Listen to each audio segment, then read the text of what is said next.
दोस्तों, मेरा नाम है नमिता अनुराग। कहानियाँ सुनाती हूँ आपकी ज़िंदगी के आसपास बिखरी कहीं न कहीं बातों पर। इसी श्रृंखला में आज जो कहानी आप सुनने जा रहे हैं उसका शीर्षक है अभिनेत्री। कट! फिर से डायरेक्टर की आवाज़ आई। सेट पर मौजूद असिस्टेंट, कैमरामैन, स्पॉट बॉयज सभी उलझन में थे कि ये तो एकदम सिंपल सीन था, इसमें तो कुछ एक्टिंग करनी ही नहीं थी। आज हुआ क्या है मैडम को? क्यों रीटेक्स पर रीटेक्स हो रहे हैं? अब पंछी क्या बताए किसी को कि इतना आसान सा सीन आज क्यों नहीं कर पा रही है। शॉट के बिल्कुल पहले जब वो दुल्हन के कॉस्ट्यूम और 16 श्रृंगार किए तैयार थी, तब जो कुछ उसके मैनेजर ने उसे बताया था वो जानने के बाद सहज हो जाना इतना आसान नहीं था उसके लिए। मैनेजर ने उसे बता दिया था, मैडम कोई साकेत राज हैं, मिलना चाहते हैं। काफ़ी मना किया पर कहते हैं बहुत ज़रूरी काम है। एकदम से जैसे जड़ हो गई थी पंछी। चेहरे और आंखों के भावों को छुपाने के लिए मोबाइल में देखने लगी थी। Take 37, camera, action. जाते हुए वरुण को, जो उसके पति का किरदार निभा रहा था, रोकने के लिए दुल्हन के 7 श्रृंगार में सजी हुई हीरोइन यानी पंछी को बदहवासी से भागते हुए बाहर आना था। पर हर बार बाहर आते ही उसकी आंखें अपने आप ही वहां खड़ी भीड़ में किसी को ढूंढने लगती थी। कट! एक बार फिर डायरेक्टर की आवाज आई। इस बार जाते जाते वो भीड़ में खड़ा दिख गया था। पता नहीं क्यों उसके सामने पंछी ठीक से एक्टिंग कर ही नहीं पा रही थी। इतना आसान सा शॉट जो पंछी के लिए चुटकी बजाने जैसा था, आज कितने रीटेक्स के बाद ही हो पाया था। अब अगले शॉट के पहले वो थोड़ा शांति चाहती थी, कुछ निर्णय लेना चाहती थी। मेकअप वैन में आ मुलायम सोफे पर बैठकर सर पीछे टिका लिया और आंखें बंद कर ली थी उसने। वो घड़ी जिसका उसे बरसों से इंतजार था आज अचानक आ गई थी और रोकते रोकते भी सुपरस्टार अभिनेत्री 9 वर्ष पूर्व की स्मृति झील में गोते लगाने लगी थी। हरी पहाड़ी पर बना उसका छोटा सा घर, जिसमें रहने वाले बस बापू और वो। बापू को दिन रात बस यही चिंता सताती थी कि कैसे 16 पार कर रही पुत्री के हाथ पीले कर गंगा नहा ले। एक तो अपरिमित रूप दिया था ईश्वर ने उसे, दूसरी ओर माँ का साया भी छीन लिया था। जब कम आयु में ही एक अच्छे घर से पंछी के लिए रिश्ता आया तो वे खुशी से फूले नहीं समाये थे। साकेत के घर वालों को पंछी बेहद पसंद थी और बस रिश्ता पक्का हो गया था। बंद आंखों की दूरबीन से पंछी देख रही थी, सहेलियां उसे छेड़ रही हैं। दिल ही दिल में उसे अच्छा भी लग रहा है, पर ऊपर से वो झूठ मूठ का गुस्सा भी दिखा रही है। उनके अधिक परेशान करने पर वो वहां से भाग जाती है। कभी बाबू के पास खेतों में छुप जाती, कभी मड़ैया के नीचे उकड़ो बैठकर कच्ची अंबिया चटकारती, फिर सबसे छुपते छुपाते सांझ होने के पहले घर भाग आती। उसका दिल बल्ली उछलता रहता था। इतना सजीला बांका दूल्हा जो मिलने जा रहा था उसे। जितने दिन भी साकेत गांव में रहा था, सहेलियां उसकी एक झलक पाने को बेताब रहती थी। चल दूर हट, कहीं नजर लग गई तो। वो सहेलियों को धक्का देकर खिलखिलाती हुई हिरनी सी कुलाचे भरती दौड़ लगा जाती, पर नजर तो लग ही गई। विवाह के पूरे रस्मों रिवाज के दौरान उसके बांके सजीले दूल्हे की अनअपेक्षित उदासीनता सभी ने महसूस की थी। ब्याह की रात को ही सुर्ख जोड़े में सजी अपनी सधा ब्याहता दुल्हन को साकेत ने सीधे सपाट स्वर में बता दिया था कि माँ पिताजी की जिद की वजह से मैंने तुमसे शादी की।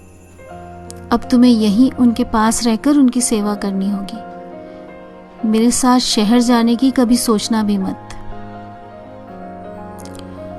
अचानक हुए इस वज्रपात से पंछी स्तब्ध खड़ी रह गई थी। 2 पल में ही मन मस्तिष्क में बसी मधुर कल्पनाएं क्षत विक्षत हो गई थी। शहर में पति संग सुखी गृहस्थी बसाने के सपने तार तार हो चुके थे। कुछ भी समझ पाने में असमर्थ रही तो पांवों ने बिना कुछ सोचे समझे उस पहाड़ी की ओर दौड़ लगा दी जो गहरी खाई पर खत्म होती थी। घने अंधेरे जंगल की पथरीली पगडंडियों पर बदहवास सी भागती वो तभी रुकी जब सामने खाई आ गई। सांस धौंकने की तरह चल रही थी। नेत्र अनवरत अश्रु वर्षा कर रहे थे। छलांग लगाने के लिए हिम्मत जुटा ही रही थी कि अचानक थोड़ी दूर से आती हुई आवाज को सुनकर उसने मुड़कर देखा।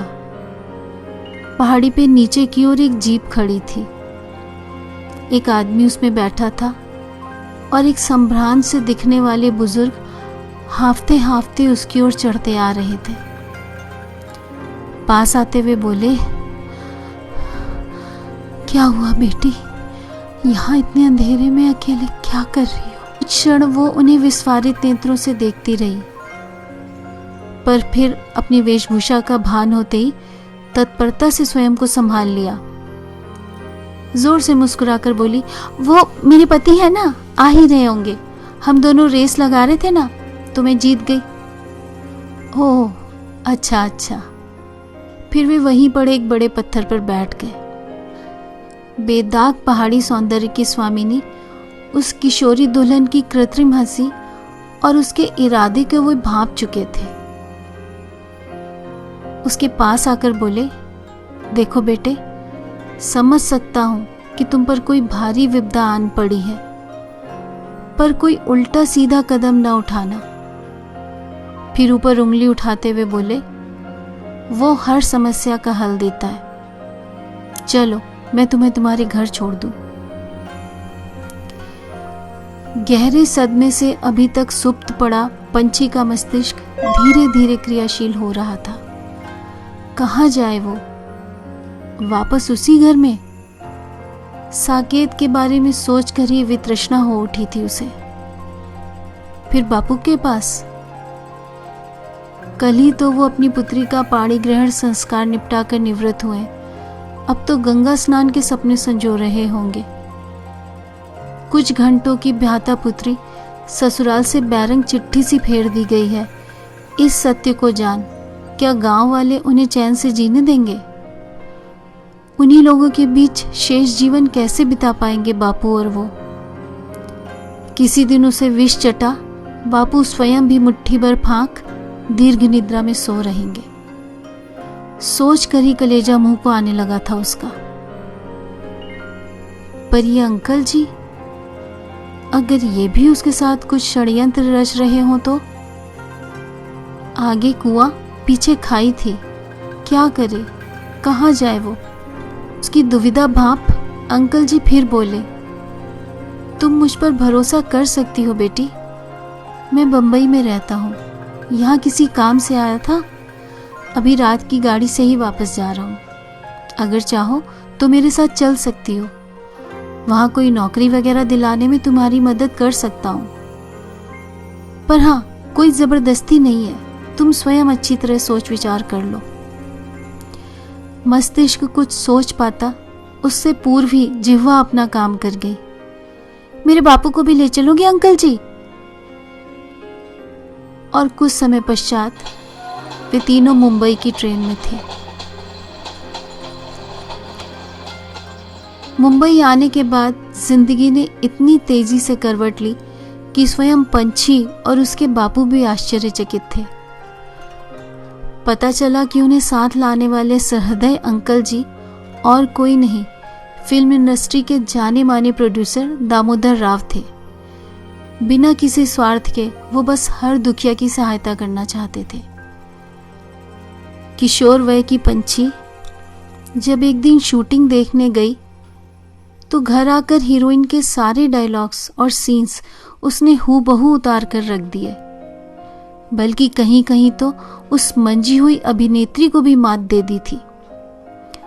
वैसे भी दामोदर बाबू की पारखी नजरों ने पंछी के भीतर छुपी हुई अभिनेत्री को तो पहली मुलाकात में ही परख लिया था।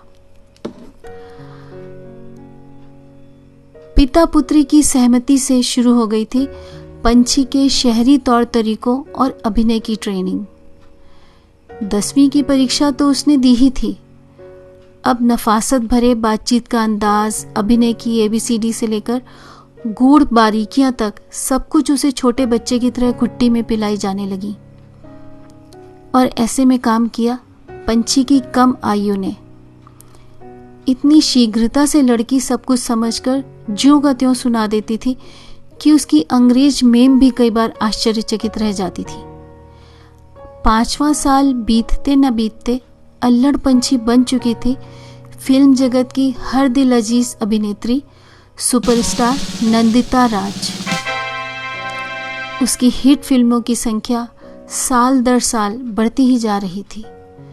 यहाँ तक कि किसी फिल्म में उसका होना ही फिल्म की सफलता की गारंटी बन गया था और खूबसूरती की मिसालें दी जाती थी। पंछी का जीवन बदल चुका था, उसकी सोच भी बदल चुकी थी, काफी परिपक्व हो चुकी थी।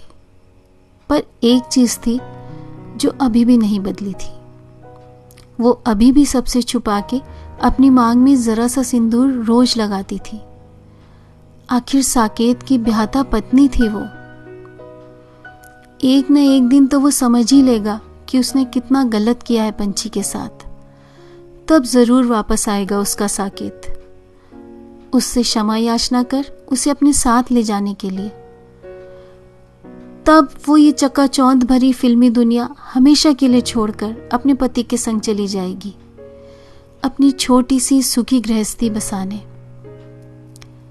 इसी आस में अपनी ओर बढ़ते दोस्ती के हर प्रस्ताव को वो आज तक सिरे से ही नकारती आई थी। मैनेजर की आवाज से उसकी तंद्रा भंग हुई थी और वो अतीत की स्मृतियों से बाहर आ गई। मैडम, वो आदमी तो मान ही नहीं रहा है, कहता है मिले बिना वापस नहीं जाएगा। फिर उसे नजरों से तौलते हुए बोला, वैसे मैडम आप क्या जानती हैं उसे? मैनेजर की चतुराई की खबर थी उसे। उदासीनता का भाव दिखाते हुए बोली, कुछ याद तो नहीं आ रहा है, चलो बुला लो, देखते हैं कौन है। अंदर ही अंदर सोच रही थी, काश आज बापू आ गए होते शूटिंग पर। राव काका भी नहीं है, वो किससे सलाह ले? और किसी को तो उसके इस अतीत की भनक तक नहीं है। उसने मन ही मन निर्णय ले लिया। हाँ, उसकी क्षमा मांगते ही वो उसे क्षमा कर देगी। आखिर पति है वो उसका। गलती किससे नहीं होती। सुबह का भूला शाम को घर आ जाए तो उसे भूला नहीं कहते। मस्तिष्क ने हिसाब किताब लगाना शुरू कर दिया था। इस फिल्म के पूरी होने में कितना समय बचा है, आज ही घोष सर से पूछती है। और जो 3 प्रोजेक्ट्स पाइपलाइन में है उन्हें भी तो पहले से ही मना करना होगा। पर पहले तो राव काका से बात करती हूँ। विचारों का ताना बाना चल ही रहा था कि मैनेजर ने साकेत के साथ प्रवेश किया। पंछी का दिल उछल कर मुंह में आने को हो रहा था। मैनेजर साकेत से यह कहते हुए बाहर चला गया कि अभी 5 मिनट में ही मैडम का शॉट है, आप जल्दी ही बात कर लीजिए। पंछी क्षमादान का पात्र उड़ेलने को आतुर खड़ी थी, परंतु आने वाले की तटस्थ आंखों में क्षमा याचना तो कहीं थी ही नहीं, ना ही कोई झिझक या अपने किए पर कोई शर्मिंदगी, बल्कि अधिकारपूर्ण स्वर में बोला, देखो मजबूरी में आया हूँ, बिजनेस में काफ़ी घाटा हो गया है, उधार भी काफ़ी चढ़ा हुआ है। बच्चों और शिवानी की बात ना होती तो कभी नहीं आता तुम्हारे पास। अगर थोड़ी मदद कर सको तो। उधार समझ कर ले रहा हूँ, धीरे धीरे चुका दूंगा। साकेत का एक एक वाक्य पंछी के कानों में पिघले शीशे की तरह उतर रहा था। ये इंसान जरा भी नहीं बदला, उतना ही स्वार्थी और भावहीन। बस अपनी जरूरत की बात, अपनी परिणीता के लिए 2 शब्द भी नहीं बोल सका कि कैसी हो। जब मैंने तुम्हें ठुकरा दिया था तब वे दिन तुमने कैसे गुजारे? तुमने और तुम्हारे बाबूजी ने गांव वालों से कैसे मुंह छिपाया? एक बार फिर इस व्यक्ति ने उसे गहरा आघात दे दिया था और वो मूर्खा बुत बनी उसे देखे जा रही थी। फिर उसने मैनेजर को आवाज दी, खन्ना। Yes madam. देखो, इन साहब को चेक दे दो, जितना भी अमाउंट इनको चाहिए। Okay madam. और सुनो, आज के बाद अगर ये साहब मेरे आसपास भी कहीं नजर आए या किसी भी तरह से मुझसे कांटेक्ट करने की कोशिश की तो तुम्हारी नौकरी उसी दिन जाएगी। अंडरस्टैंड? जी मैडम। उसी समय स्पॉट बॉय ने आकर सूचना दी, मैडम शॉट रेडी है। डबडबाई आंखें लिए थकी हारी सी वो सुपरस्टार अभिनेत्री छोटे छोटे कदम रखती अपने अगले अभिनय के लिए चल दी। उसके जीवन की सबसे दुखदाई घटना की पुनरावृत्ति हो रही थी। फर्क था तो सिर्फ इतना कि पहले वास्तविकता थी जिसमें सब कुछ असली था, अब अभिनय था जिसमें सब कुछ नकली था। कमरे की सजावट, बिस्तर की सजावट, पंखे से लटकती रंगीन फूलों की लड़ियां, उनके अंदर पति के इंतजार में बैठी सुर्ख जोड़े में सजी दुल्हन, सब नकली थे। पति का किरदार निभाने वाला अभिनेता दूल्हा भी नकली था। पर जाते हुए पति को रोकने की नवविवाहिता पत्नी की कोशिश असली थी। बिलक बिलक कर रोते हुए उसके दिल को रुला देने वाली चीत्कार असली थी। बिना ग्लिसरीन आंखों से बरसते उसके आंसू असली थे। उस अभिनेत्री का ये अभिनय नकली नहीं, बिल्कुल असली था। ये कहानी बस इतनी ही। अगर आपको ये कहानियां पसंद आती हैं तो प्लीज़ इन्हें लाइक, कमेंट और शेयर करें और कहीं न कहीं चैनल को भी ज़रूर सब्सक्राइब करें। सब्सक्राइब करते ही उसके बगल में आपको एक बेल आइकन दिखेगा, उसे भी दबा दीजिए जिससे आपको आने वाली हर कहानी का नोटिफिकेशन खुद ही आ जाया करेगा। फिर मिलेंगे एक नई कही अनकही लेकर। तब तक स्वस्थ रहिए, खुश रहिए। धन्यवाद।